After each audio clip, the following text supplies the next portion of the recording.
Welcome back, sleepy souls, to the Creepy Nights Show. I am your storyteller, and tonight, I'm here to help you drift into deep, peaceful sleep. So, if you're brave enough, then turn off the lights, put on your headphones, and listen closely with the warm crackle of campfire sounds, and enjoy this very long bedtime story. Also, I'd love to hear from you. What time is it right now where you are? And which city are you listening from tonight? And if there's a story you would like to hear next, I would love to know. But before we begin, don't forget to like this video and subscribe for more bedtime stories.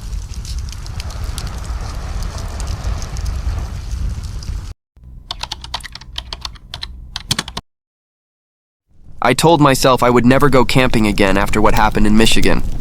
I swore off the woods, the tents, the bonfires, all of it. But life doesn't always let you keep your promises. 2 summers later, I ended up in another forest with another group of friends, and once again something happened that changed me forever. This time it wasn't Michigan, it was Oregon, near a stretch of forest called Tillamook State. I didn't even want to go, to be honest. I had avoided anything to do with camping since the last trip, and whenever friends brought it up, I found an excuse to stay behind. But my girlfriend at the time, Lily, was relentless. She had grown up hiking and camping, and she loved it. To her, camping wasn't about roughing it, it was about finding peace, reconnecting with the earth, and making memories. I didn't want to disappoint her, and after months of her begging, I caved.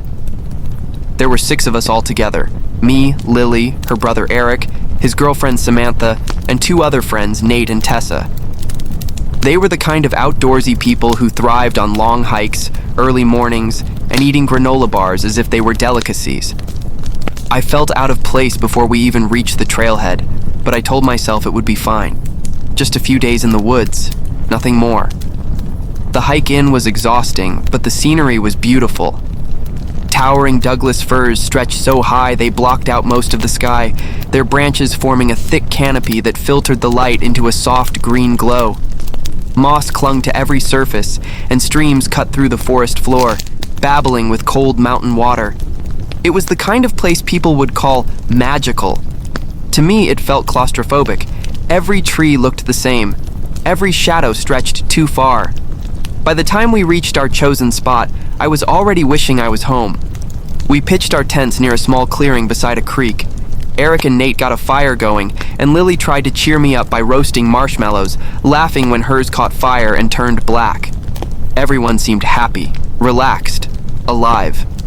I tried to play along, but in the back of my mind, something gnawed at me. That same old feeling I had in Michigan, that the forest wasn't welcoming us. It was watching us. The first night passed without incident, though I barely slept. Every sound outside the tent made me tense up. The scurrying of small animals, the distant crack of branches, the wind whistling through the trees. I told myself I was being paranoid, that I was letting old fears dictate new experiences. But the second day, things started to happen that none of us could explain. It began with Samantha. She was gathering water from the creek when she noticed something carved into a stone near the bank. She called us over, her voice trembling, and when we saw it, my stomach dropped. It was a symbol. Not the exact same one I had seen in Michigan, but close enough to make my blood run cold. This one was a circle too, but instead of 3 vertical lines, it had one long slash cutting through it diagonally. It was rough, like it had been etched with something sharp and unsteady, but there was no mistaking it. It was intentional. At first, everyone brushed it off as some hiker's graffiti, but then, as the day went on, we found more. Symbols carved into tree trunks, symbols scratched into rocks, symbols made of sticks arranged carefully on the ground. They were everywhere once you started looking, and each one seemed closer to our campsite. That night, as we sat around the fire, nobody was laughing anymore. The forest had gone quiet again, and though everyone tried to pretend nothing was wrong, we all felt it, a heaviness in the air, a sense that we weren't supposed to be there. Around midnight, I woke up to footsteps outside our tent. Slow, deliberate. I held my breath, praying it was just Eric or Nate stumbling around half asleep. But then I heard a sound that froze me to my core. A whistle. Not a tune, not random notes. A long, low whistle that rose and fell, just like the one I had heard 2 years earlier in Michigan. I didn't move. I didn't breathe. I lay there, paralyzed, until it faded into the distance. The next morning, I tried to convince myself I had dreamed it. But when we unzipped the tent, we saw something in the dirt right outside. Footprints, not hiking boots, not sneakers, bare feet. Dozens of them, circling our camp in the night. The rest of the group wanted to leave immediately. Lily argued we were just scaring ourselves, and that maybe it was some weird backwoods locals messing with us. But when Eric pointed out the footprints led deeper into the woods, too many to count, all heading in the same direction, no one argued anymore. We packed quickly and started the hike back. But we never made it. The trail, which had been so clear when we arrived, seemed to vanish. The markers were gone.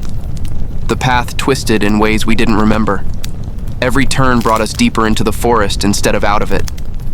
Hours passed, and the light began to fade. By the time night fell, we realized we were lost. We built a fire and huddled together, the fear finally breaking through everyone's denial. Samantha cried quietly into Eric's shoulder. Nate kept pacing around the fire, muttering to himself. Lily clung to me, her face pale in the firelight. I tried to be strong for her, but inside I was crumbling. The whistling had returned, not far away this time, all around us. At some point in the night, Tessa screamed. We all jumped, and when we turned, we saw her pointing at the tree line. There was someone standing there, tall, thin, motionless, just like before. But this time, it wasn't alone. Behind it, more figures stepped out of the shadows, one by one, silent, watching. The fire crackled, the only sound between us and them. And then, in perfect unison, they all began to whistle. The sound wasn't just eerie, it was overwhelming. It filled the air, vibrating in my chest, making it hard to think, hard to breathe. It was like the forest itself was alive and screaming through those whistles. We grabbed what we could and ran deeper into the woods, away from the sound, away from the figures. Branches whipped our faces, roots clawed at our ankles, but we didn't stop. We couldn't. Eventually, after what felt like hours, we stumbled into another clearing. But instead of safety, we found something that made my blood run colder than anything before. A campsite, but not ours. The tents were shredded, slashed open as if by claws or knives. Sleeping bags lay torn, their stuffing scattered across the dirt. Rusted camping gear was strewn about, abandoned in panic. And on the largest tent, drawn in something dark and dried, was the same symbol we had seen etched into the stones. A circle with a diagonal slash. I don't know how long we stood there, staring, unable to process what we were seeing. But then, from the woods around us, the whistling began again. This time closer. Too close. I've never really been the type of person to share stories about myself on the internet. I don't keep journals, I don't post long threads on Reddit, and I usually roll my eyes when someone insists they've got a true scary story that will blow your mind. But I guess life has a funny way of humbling you. Sometimes the things you dismiss come crawling right into your life and refuse to let go. What happened to me a few years back is something I still can't fully explain, and although I've done everything I can to push it out of my memory, it finds its way back into my dreams, into the shadows of my room at night, into the moments of silence when I'm alone. I suppose that's why I'm writing this down. Maybe it's for me, maybe it's for you. But either way, I need to get it out. It was the summer of 2020, right before the world felt like it completely fell apart. My two closest friends, Kyle and Jordan, and I decided we needed a break from everything. Work, family problems, and the endless cycle of bad news. We thought the perfect way to escape was to go camping. Not the lazy kind where you book a spot at a crowded campsite and park your SUV 10 feet from the tent, but real camping. Deep in the wilderness, where the air smelled like pine and damp soil, where you could go days without seeing another human being, where it felt like the world had been untouched for centuries. We chose Hiawatha National Forest in northern Michigan. If you've never been there, let me tell you, it's massive, wild, and almost intimidating. The forest stretches endlessly, thick with pines and maples, and when the wind pushes through, the trees groan like something alive and restless. We wanted remote, and we definitely got it. We parked the car in a gravel lot near a ranger station and hiked almost 4 hours before settling on a small clearing near a lake. By the time we set up our tents and gathered firewood, the sun was dipping low, bleeding orange through the branches, and I remember feeling this strange mix of peace and unease, like the forest was welcoming us in while also warning us to tread carefully. That first evening was perfect. We cooked hot dogs skewered on sticks, passed around a cheap bottle of whiskey, and told the kind of dumb jokes only lifelong friends can laugh at. The fire crackled, sparks dancing into the night sky, and for a while, it felt like we'd made the right decision. Out there, away from all the noise of life, it was like we were kids again, free and reckless. But sometime past midnight, everything changed. I can't say what the exact moment was, only that I realized something felt wrong. 1 second, the forest was alive with crickets, frogs croaking by the lake, and the occasional distant owl, and the next second it was dead silent. Not quiet, but silent, as if a blanket had smothered the sound out of existence. The air grew heavy, pressing down on us in a way that made it suddenly hard to breathe. "Do you guys hear that?" Jordan whispered. At first, Kyle and I laughed, thinking he meant some animal noise, but then it hit me too. There was nothing to hear. The forest was holding its breath. The fire popped and hissed, and the sound felt deafening against the unnatural stillness. Then, from somewhere beyond the glow of our fire, a branch snapped.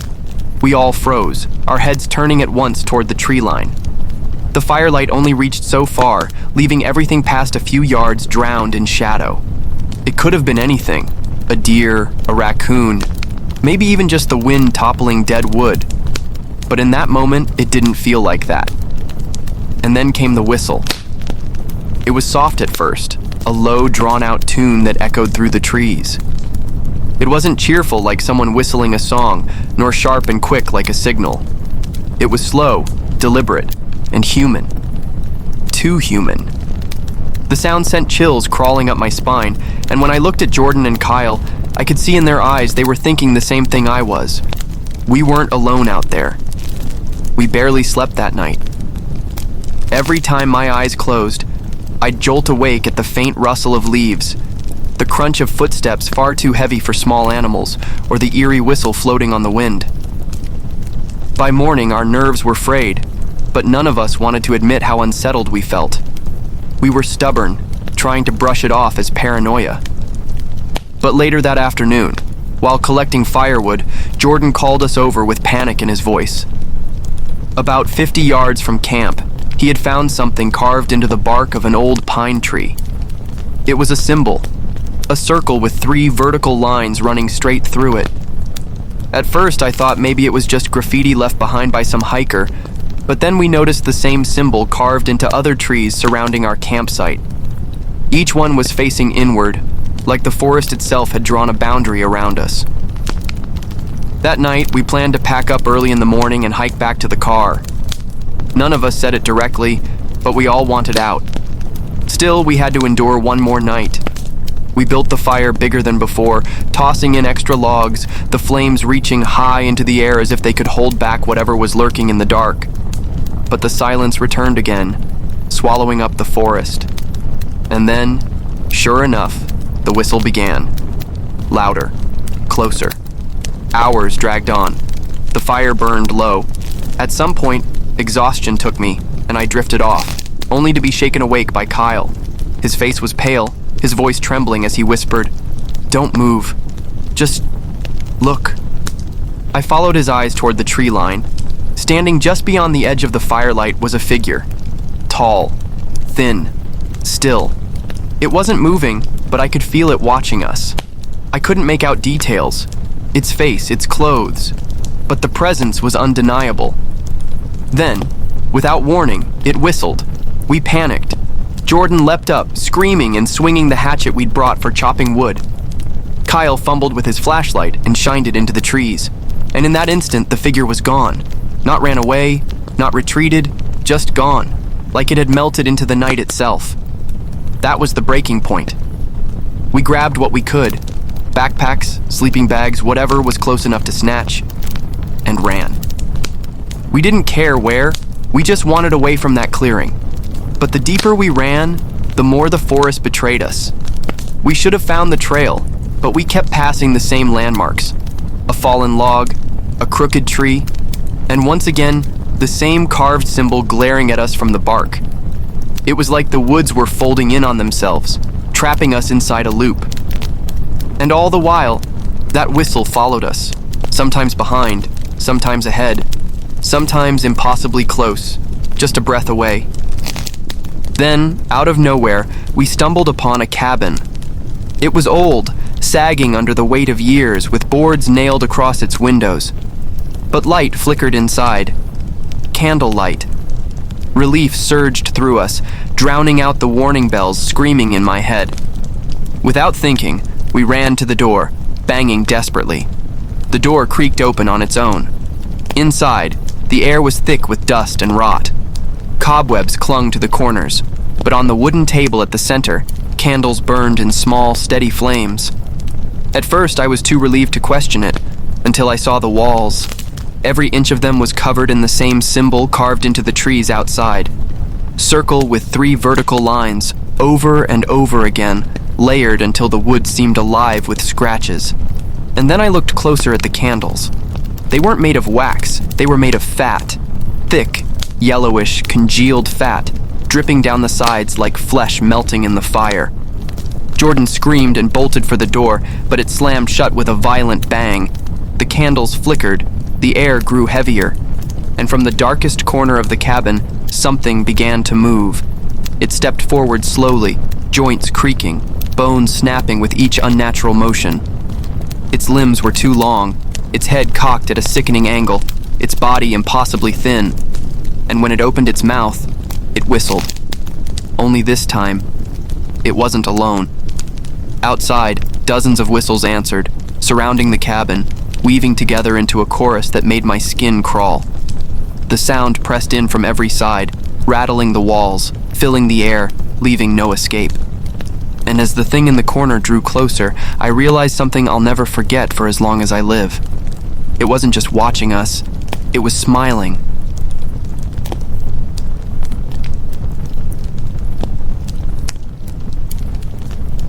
I've never been the type to share my personal experiences online. I don't even have a Reddit account. I'm just the kind of guy who lurks in the comments and never posts. But after what happened to me 3 years ago, I can't keep it inside anymore. It's been haunting me every single night, and maybe, just maybe, writing it out will help me get some sleep. So, here goes. This happened during a camping trip in northern Michigan with my 2 best friends, Kyle and Jordan. We were all in our mid-20s back then, broke and restless, and we figured a cheap camping trip in the woods was the best way to escape city life for a while. We picked a spot deep inside Hiawatha National Forest, far enough away from the usual campgrounds so we wouldn't have noisy neighbors. We wanted the real wilderness experience. No electricity, no phone service, nothing but us in the woods. The first day went great. We set up our tents, fished in a nearby lake, grilled hot dogs over a fire, drank cheap beer, and laughed until the stars came out. It felt perfect. But as night fell, things started to feel different. The first night, around midnight, the forest grew unnervingly silent. I mean unnaturally silent. No crickets, no rustling leaves. Even the wind seemed to hold its breath. We were sitting around the fire when Jordan asked, "Do you guys hear that?" Kyle and I looked at him. "Hear what?" "That's the problem," he whispered. "I don't hear anything." We laughed it off at first, but then it hit me too. The woods weren't supposed to be that quiet. It felt like the entire forest was listening to us. Then, just as suddenly, we heard it. Snap. a branch breaking in the dark. We all froze, staring into the tree line. The firelight only reached a few feet into the woods, leaving everything else swallowed by blackness. Kyle tried to play it cool. "Probably just a deer," he said, though his voice cracked just a little. But then came another sound. This time it wasn't a branch. It was a whistle. A long, low whistle that echoed through the trees. It didn't sound like a bird or the wind. It sounded human. We barely slept that night. Every few minutes we heard rustling, faint footsteps, or that same eerie whistle. By morning we were exhausted but tried to laugh it off as just being paranoid city boys in the wilderness. That changed when Jordan wandered off to gather firewood and came back pale as a ghost. "You guys need to see this," he said. We followed him about 50 yards into the trees, where he pointed at something carved into the bark of an old pine tree. It was a symbol, a circle with 3 vertical lines running through it, almost like some kind of crude rune. But that wasn't the worst part. We looked around and realized the same symbol was carved into multiple trees around our campsite, all facing inward, almost like a boundary. That night, we decided to pack up early the next morning and cut the trip short. None of us admitted it out loud, but we were scared. Still, we had to survive one more night. We built the fire higher than before, hoping it would keep animals or whatever else away. The silence returned. Then the whistle. This time, closer. Jordan pulled out the hatchet we'd brought for chopping wood and sat with it in his lap. Kyle gripped a flashlight like a weapon. I just stared into the trees, waiting for something to move. Hours passed. Nothing happened. Eventually, my eyelids grew heavy. I must have dozed off, because the next thing I remember was waking up to Kyle shaking me violently. "Dude, wake the hell up!" he whispered harshly. My eyes shot open and I realized the fire had burned down low. Standing just beyond the edge of the dying firelight was a figure. Tall, thin, completely still. I couldn't make out its face. Hell, I couldn't even tell if it was wearing clothes, but I knew it was staring right at us. Then it whistled. We panicked. Jordan swung the hatchet at the dark, screaming like a madman.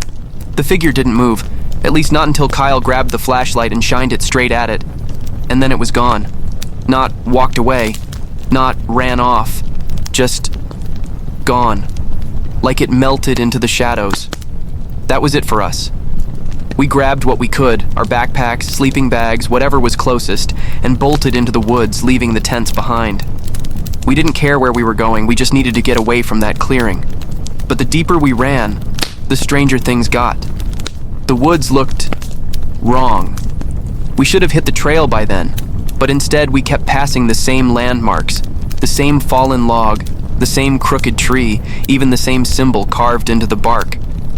No matter which direction we ran, it felt like we were going in circles. And all the while, we kept hearing that whistle. Sometimes behind us, sometimes ahead of us, sometimes right beside us.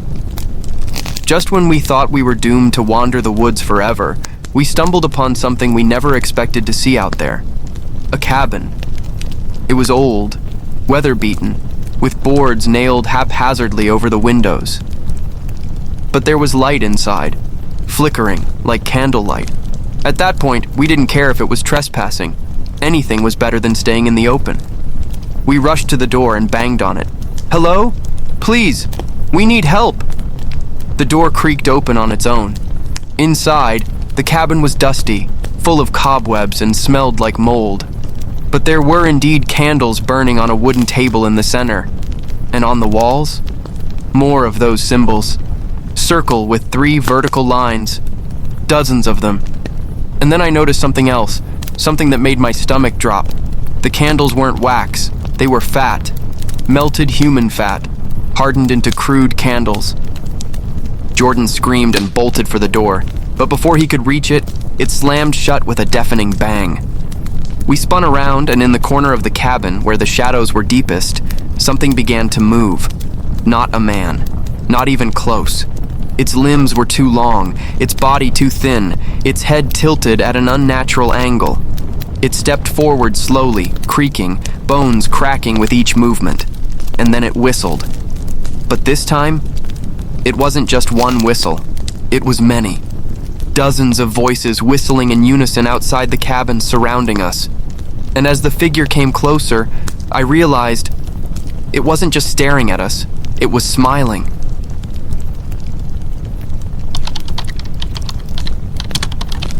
I woke up sometime around 3 a.m. to the sound of twigs snapping just outside my tent. At first, I thought it was one of my friends sneaking out to relieve themselves in the woods. But when I listened closely, the rhythm of the steps felt wrong. Too slow. Too deliberate. Like something was circling. The crack of branches was followed by a dragging sound, as if someone, or something, was pulling a heavy object across the forest floor. My heart pounded as I lay still, staring at the thin nylon walls of the tent.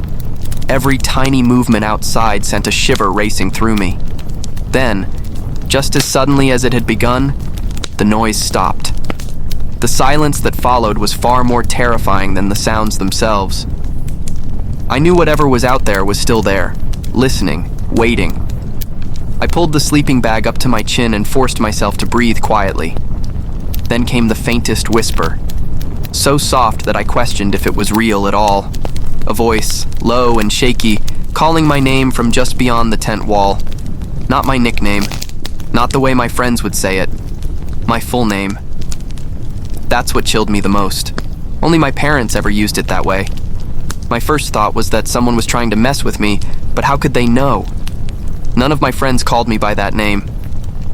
The whisper came again, this time a little closer, and then I heard it. The unmistakable sound of someone dragging their hand slowly across the nylon of my tent. The thin fabric rippled inward, brushing the side of my face. I froze, unable to move or even breathe. I don't know how long I stayed like that, but eventually, I heard movement near the other tents. A zipper being undone. A muffled voice. Someone, one of my friends, had stepped outside. I wanted to scream, to warn them not to, but my voice stuck in my throat. Through the thin tent walls, I heard my friend call out, "Hello? Who's there?" Their voice cracked with nervousness. Then, silence again. Not even the sound of breathing. Seconds dragged into eternity before a piercing scream ripped through the campsite. I bolted upright, adrenaline surging, and fumbled for the zipper of my tent. My hands shook so violently that I could barely grip it. By the time I got it open and stumbled out into the freezing night air, everything was dead quiet again. The campfire had long since burned down to glowing embers, barely giving off any light. The forest was wrapped in an unnatural stillness, as if even the insects and night animals had fled. My friend's tent stood open, empty. No sign of them anywhere. The only thing I noticed was the faint outline of footprints leading away from camp into the dense trees.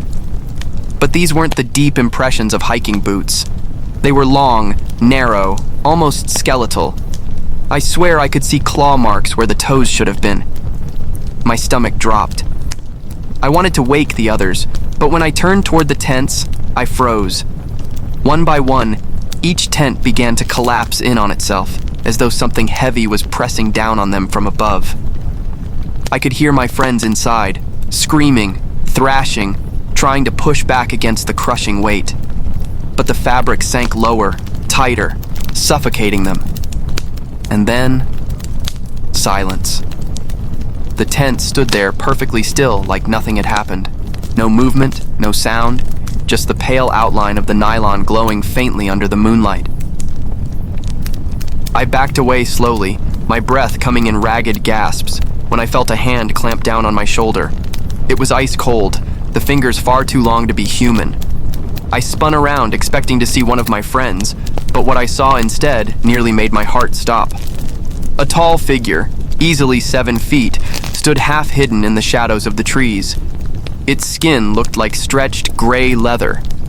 Its face was nothing but hollowed sockets where eyes should have been, and yet, I felt it staring straight into me. It leaned closer, and though its mouth didn't move, I heard that same whisper again, curling into my skull. My full name. I tried to scream, but nothing came out. My vision blurred, my legs gave way, and the last thing I remember was collapsing onto the forest floor, the cold earth swallowing me into darkness. When I woke up the next morning, I was lying alone in the middle of the campsite. The fire pit was cold. The tents were gone, completely gone, as if no one had ever camped there. No footprints, no gear, no trace of my friends. Just me.